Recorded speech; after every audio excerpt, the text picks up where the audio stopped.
So you can change your default editing program to be whatever you wish. Okay, so right now we're going to leave it. I have no idea. It's not like we don't have some electrical things around here.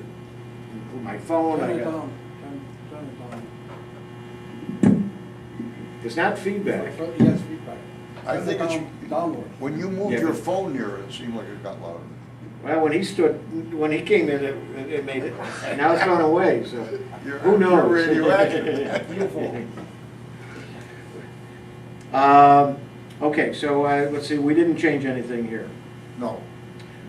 Okay, and you can change what these.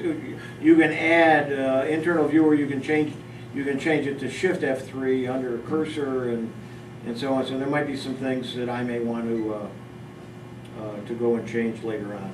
Okay, copy and delete. I've never changed anything on those. Is it worth showing the F3 and F4 in action, or we'll do it later? We'll do it later. Okay. Okay. Let me just recheck that. Copy, delete. No, I don't change anything. Okay, refresh. Speaking of refreshing. Over to one. And I just clicked that button again, up in the button bar. No, go back up to the top, click it again.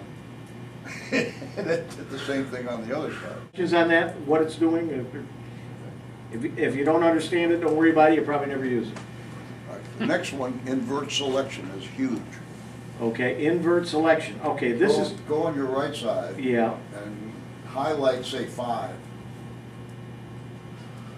Okay, now invert selection. okay, now I've decided I don't want these 5, I want everything else and not those 5. All I gotta do is come up to invert selection, and what it's done is it's inverted the selection. So let's say you want to move everything but 3 files, you tag the 3 files and then invert the selection, which I believe there are some ways in Windows you can do that. No, I use that all the time. Yeah.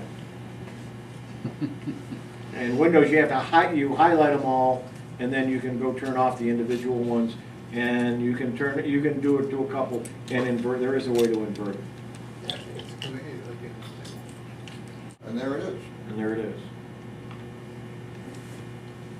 And that's just what we want to do. Whoops, I keep clicking the name. You're I wanna clicking do the that. name instead of the Yeah. icon.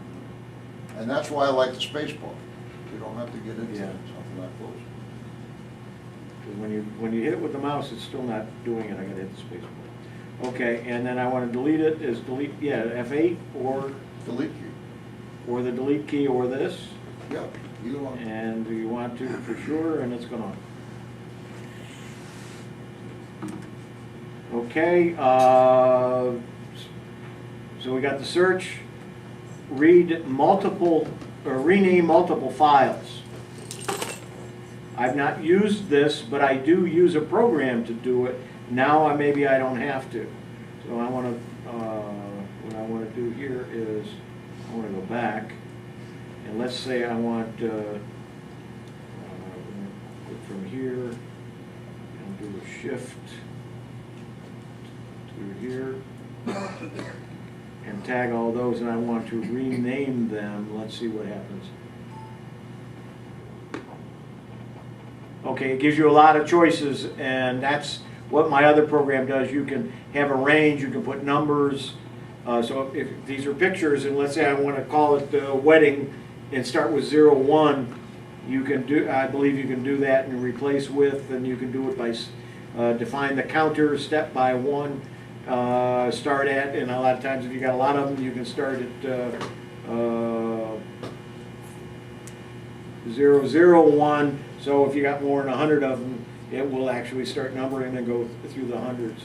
Denny? If you deleted something, can you undo the delete? No. Not with this, you'll have to go in and probably in the recycle bin. Yep. And if you have the recycle bin set so it doesn't put them in there, automatically gets them off, then you'll have to go find another program to actually undelete. Right. If you haven't written anything. So it's on no the real hard quick drive. way of doing it. No. Okay.